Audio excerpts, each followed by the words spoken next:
naman po ng barangay na may grading yan, automatic po yan. Iahatid ang allowance ng dalawa. Yun lamang. Opo. Again po, ayos ko lang po. Ano po yung proseso ng application?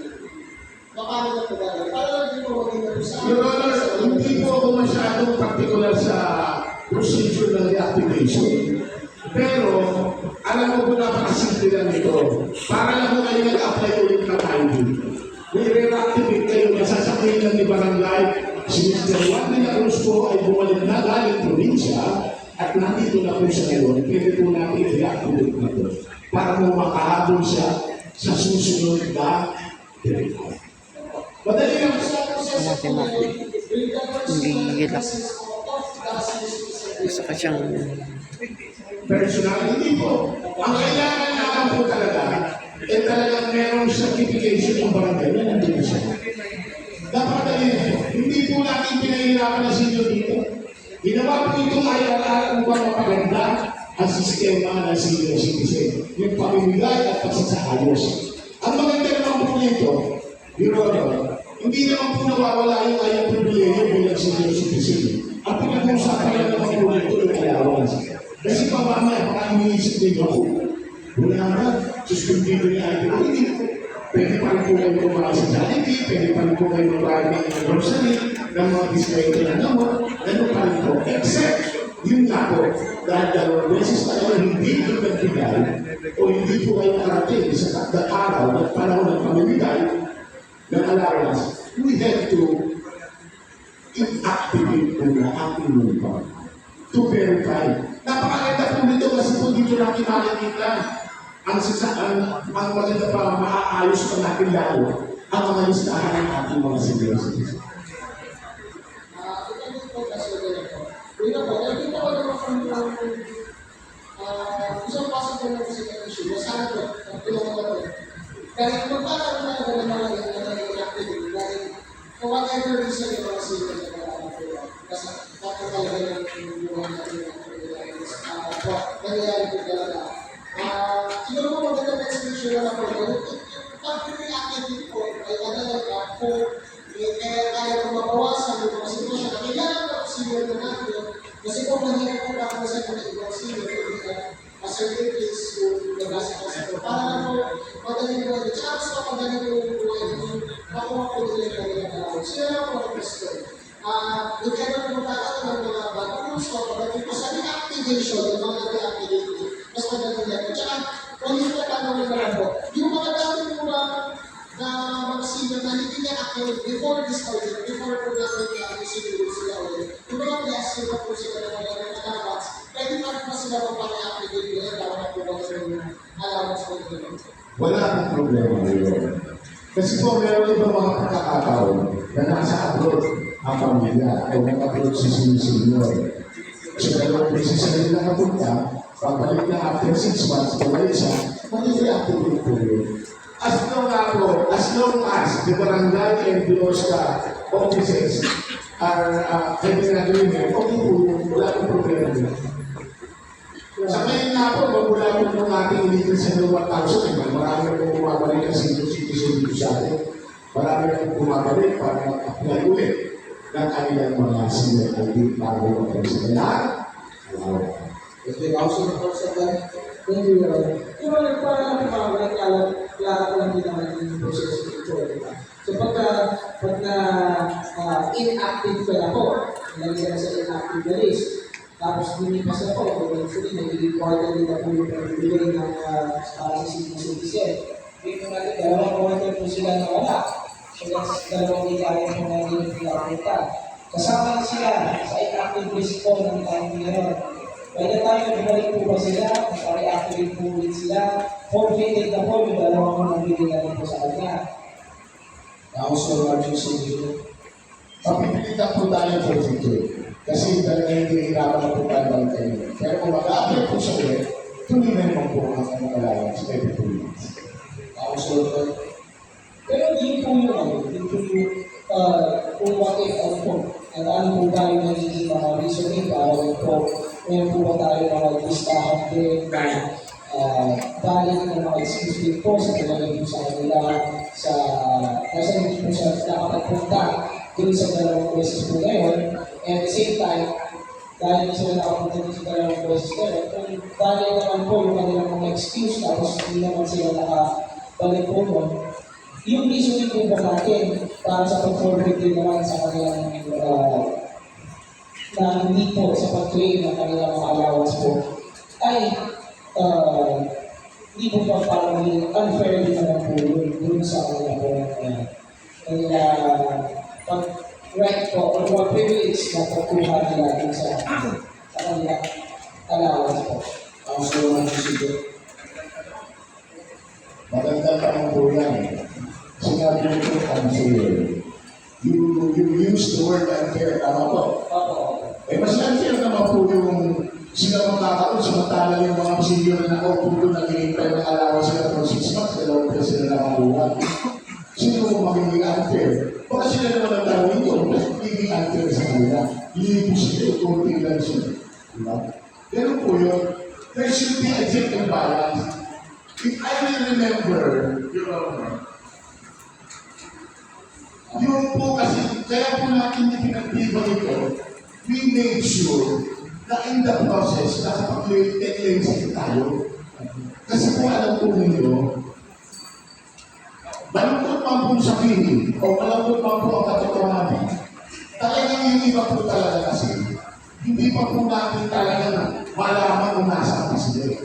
Meron po talagang nandyan lamang o sa ibang lugar na natira, pero hindi po talaga natin pwede sabihin na yun nga po dalawa ay kukumin pa niya yung allowance niya. Sa palagay ko, kung unfair talaga, pagka unfair doon sa mga tao na talagang alam natin na living and residing and voter doon sa palagay. Pero ano wala naman po kung ginalaw sa mga bukante? Wala po ginalaw. Ang ginalaw lamang po, yung lamang po, napakaayos yung mga bagay, ang ginawin mo lang naman po, mas isinaayos ko lamang. Para kung sa gano'n, pag may nagtanong, hindi po tayo mapapahiya sa kanila. Opo. Opo. Ngayon sila po. Kaya nga po ano naman po ito. We are creating po a system po para po talaga mas papas naman sa lahat din naman po ito. Pero hindi po pa yung pagawa naman natin ang patas nito. So una, yung budget po na inaalaw rin naman po natin para sa mga senior po na yan. Kada isa ng mga naka-apply po dito po sa ordinansa nito ay meron na po siguro sila ina-assume natin na allotted na budget po na yan for the rest of the year. Mula January hanggang December na po kung suppose na naibibigay po sa kanila, and paano naman po ang in-charge po sa pag-alam po o pag-bigay po sa kanila. Noong mga proseso po niya. So, regardless po wala po sila o hindi, yung budget po natin, i-review na po yung ito, nakaalam na po at set na po yung para sa kanila. Hanggang po sa katapusan ng taon po natin. Pero, nung ako po ay hindi ng All-Star, pagkatapos po makuha, pag may natirang pera po, naglalagay sa kanila, isinusuloy na po na sa president. No? So, kung panahon yun, hipit na po tayo, pandemic po. At ngayon, dahil paano po naman ang ginagawa natin, hindi naman po natin pwede i-alas sa isa. So, we assume na ito lang sa members. So, kung tayo kumukuha ng pasila, no? If you don't have accounting here, tatagal po tayo. Ang pinag-uusapan lang naman po natin dito, ito simple of the items amendment sa ordinance. Pagtawag na namin na natin ng mathematics ito, mahirapan tayo siya. Kaya, mahirapan naman ako. Huwag pag nilagyan natin ang mathematics, mahirapan tayo. Ano na naman po tayo? Pero ano ito, pinili ito. May clarifications lang nila naman po dito sa mga email po namin. Kaya napapasala naman po ang nakasulat ng First District sa pagkakala lang naman po dun sa akin na alam po sa akin sarili. Kaya maraming salamat po, maraming salamat din po sa kawalan mo yan. Salamat. Councilor T.J. Valachi, Mr. Guys. Thank you, Your Honor. Ay, sana yung pagkakas, hindi mo nagawin. Hindi mo nagawin. Hindi mo nagawin. Pero Your Honor, reason to ask, ito na rin yung isa, it's only sa hindi votante. Councilor Natos. Hindi mo pinalik. Hindi mo pinalik. Kasi, Councilor Martin? Hindi ko po nilalaw yun, hindi, it is not included in the Kaya also. sabihin nga, ang importante, yun na Okay. Paulit, lagi ko po pinapanggit sa inyo ito, importante issue. Hindi po ako talaga. Natatawalan po ako kasi lagi po naging issue ko eh. Sa totoo lamang po, tinanong ko naman po yung senior citizen. Tatanong ko din kayo. Para lang tayo maging fair to everybody. Kasi parang ikaw po, ang gusto mo, kailangan kahit hindi mo natin, tama? Kung pwede. Halimbawa, dalawang senior magkatabi. Take out. Yung isang senior bukante, yung isa hindi bukante. Pareho sila nagtinanggap. Hindi ba unfair din sa senior yun? May amendment na po tayo pag hindi pwede bukante. Ano po yun? 85 years old pataas, bedridden, saka physically and mentally incapacitated. Yun po ang ating mga ginagamit nating extensions in the mundo. So kung halimbawa po natatanggap natin yung mga hindi butante, paano po kaya natin makukumpirma sa 897 na barangay? Alalahanin po yun, meron lang kayong tanggapin isang senior citizen sa isang barangay yun na hindi butante. Ilan ang seniors, ilan ang barangay dito sa Manila? 897. Babayaran mo yung 897 ng 1,000 isang buwan. Sa 12 buwan, malaking pera. Dito ba? Ibig sabihin, yung pong inaayos natin ito, kung talagang gusto po natin kung akakin sila, inalaman naman kung iba pang mga sangay ng gobyerno na pwede pumakap sa kanila. Hindi lamang po tayo. Ang tatandaan po natin ito po sa akin, no? Yung po pagiging botante nyo, wala pong masama ito eh. Pagiging botante mo, ang ibig sabihin mo, ikaw ay membro ng isang barangay. Ikaw ay botante ng isang unang Maynila. No? Ang ibig sabihin po niya, para sa akin, unahin ko kaya mo yung mga taga-Maynila, yung talaga nandito, yung talaga nagpapala sa akin. Hindi ko po sinabing mali ito, ginagawa natin, pero sinasabi ko, yung mga Manilenyo, o kaya yung taga-Maynila, dapat, kung may biyaya ang gobyerno, dapat taga-Maynila. Tama po ba?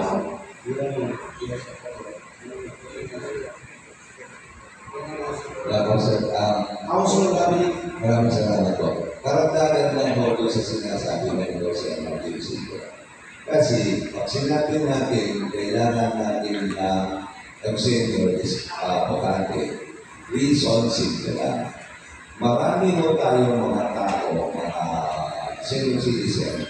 May bahay yung anak niya, may bahay yung magulang niya, narinig yung pangalan niya, probinsya siya, maaari ka na Pampanga, maaari ka na Laguna.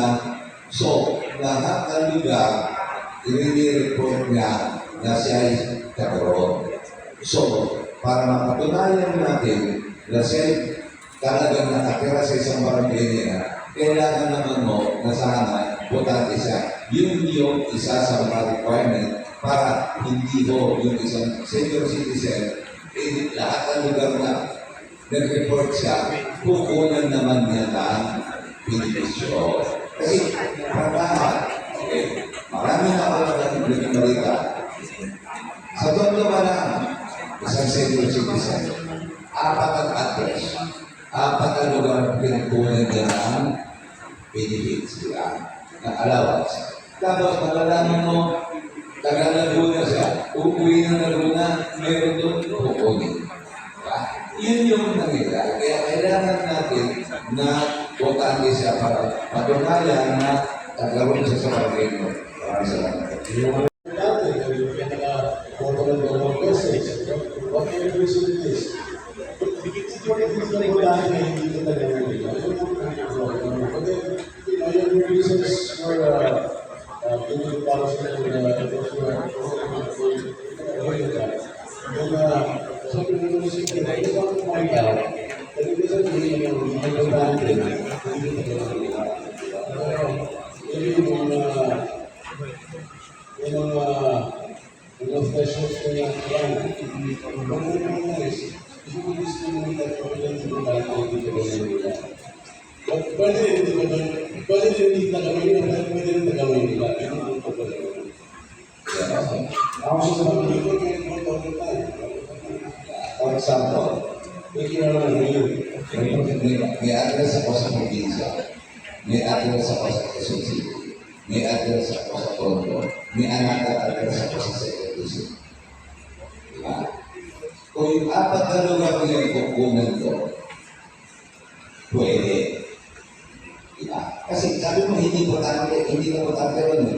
Importante na ako ng first district eh. So may address ako sa Second District, pwede ba? Okay. May address ako sa Quezon City, hindi naman ako importante ng Quezon City, pwede ba? Okay. May address ako sa Isabela, pwede ba? Okay. Kaya nga, sinasabing kailangan ng botante, reason is nagpapatunay na isa lang ang kukunan mo, hindi lahat ng address mo kukunan mo. Maraming salamat. Ako siya. Yung talaga po yung kasi, alam po isa na requirement po ng ating hospital. Kung mukha po sila ng certificate sa ibang lugar, na sila ang lead kabilang sa senior ng ibang lugar. Kaya kung paano po sa sabi na sinasabi ni Dr. Rabin na kung ikaw kumuha sa hospital, isa sa requirements nila ay certification na magpapatunay tayo na hindi ka kumukuha o hindi ka magkaroon ng senior citizen. Ako siya. Mahaba na naman po ang diskusyon. Bakit po ba pagka-senior citizen na pinag-uusapan? Para naman pinupulutan ka anyway, pero ano, kaya hindi po kayo Ako siya. ang alam ko po kasi ganito. Meron pong mga instances, ganito po nakataon po. Ito po experience lang, Your Honor. Ganito po ito.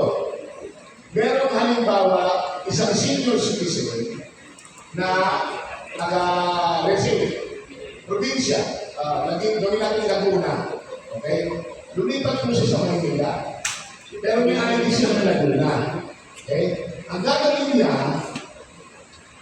parang isusurrender niya na yung ID niya sa Laguna. Sasabihin niya sa Laguna Barangay, o siyo, hindi na po ako dito pinipira, pwede ko na po kumulin pwede po yung bigyan niyo ako ng certificate na wala na po ako sa listahan ng OSCA dito sa Laguna.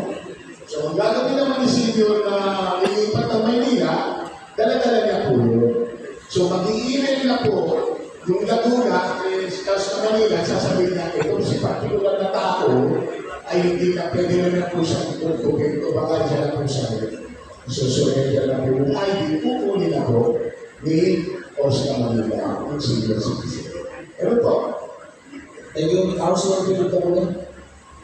Your Honor, that's lang. Your Honor, yung pinamit ko lang po kanina ni Consuelo Papuli na nais ko pong susulan. Ito po yung tinatawag ko na double grade, Your Honor. Yung double grade, ibig sabihin, yun po yung posible na kumuha sila sa ibang lugar at dahil may work naman tayo sa Maynila, ay maaaring pa rin kumuha dito. Tulad po ng Gena ko, na butante sa Marikina, gusto magpa-post ka dito, dahil madalas naman po na sa bahay natin, dahil dito po, may nakatilap na allowance. Ako naman po ay hindi pumayag dahil double grade. May nakatanggap sa Marikina, may nakatanggap dito sa Manila. Yun po lang ang ating pag-iiwasan. Ngayon, Your Honor, ito naman po ay walang problema kung sobra-sobra ang pananalaki ng ating po lungsod ng Manila. Ito po naman ay walang problema kung tayo po ay naka-lockdown o wala pong paraan para po makalabas ang ating po mga senior citizen. Pero sa akin lang po yung tayo po, ang ating pong alkalde ay nag-hihigit na po ng ganun sildoon para po masigurado na lahat ng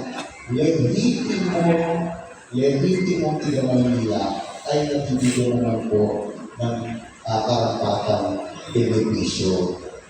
Yung hindi po nakaboto ng panguna o ng pangalawang beses, once again, malinaw, pag hindi na po kaya maglakad, bedridden, hindi naman nakapag-rehistro, ay pwede, wala po problema. Pero kung ang senior citizen na po natin, tulad ng medyo malakas pa, hindi po palagi ang nagparehistro dahil napakaluwag naman po yung pondo para po magka-rehistro. So, again, sususugan ko po, ang iniiwasan po natin dito po ay yung tinatawag na double play o yung tawag po ba ito yung kumukuha sa lahat po ng mga LGU. Ito nga po, pagsisino, paghihigpit ng sito, lalong-lalo na ay kakalan naman po ang ating po pondo ng ating pagsilay.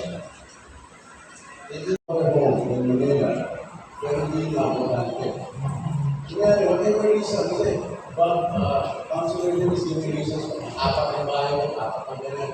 Pero dito sa ng bahay ng Manila, pero hindi siya burlante. Gusto na mag-vote ng dalawang beses.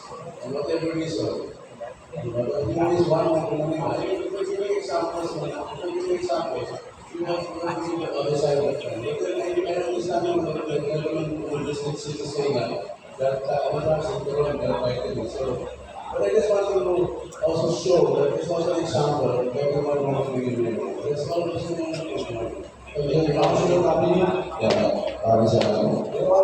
Di ba ang responsibilidad ng isang taong bayan is maging importante bumoto ng gusto niya. So, ibig sabihin, pag hindi siya botante, ibig sabihin, ina-atras na niya yung karapatan niya. So, hindi na siya botante. Tapos sasabihin, paano mo sasabihin na wala siyang bahay sa ibang lugar? Diba? Ano magiging reason niya o paano natin papatunayan na wala sa ibang lugar na pinagbotohan? O mayroon sa ibang bahay o wala sa ibang bahay? Kaya na, ginagamit natin ang botante is sa kaboboto, doon ka kukuha. Patulad na, okay, meron na akong senior citizen card ng Santiago City, Isabela. Pwede ba ako kumuha ng senior na anong benefits doon? Diba? Hindi, kasi dito ako botante sa Manila. Okay. So, yun ang sinasabi, bakit kailangan botante? Pag hindi sa botante, kapag may sisali bumoto, pupunta siya sa barangay, sasabihin niya bakit hindi ako nakaboto. Kaya nga sabi ni Jose Marjun, mag-iisip doon, kapag may sakit, hindi kapag bedridden, kapag hindi kaya pumunta sa voting precinct at hindi nakakaboto, papatunayan na ng barangay yan, bibigyan ng mansi. Eh, paano kung sasabihin ko sa Santiago, dito ako botante sa Manila, pero kukuha ako sa inyo ng benepisyo ko bilang isang senior citizen. Pagbibigyan ba ako? Hindi, di ba? Hindi ko. Makakita ko sa inyo senior citizen na ko sa Isabela o sa Santiago.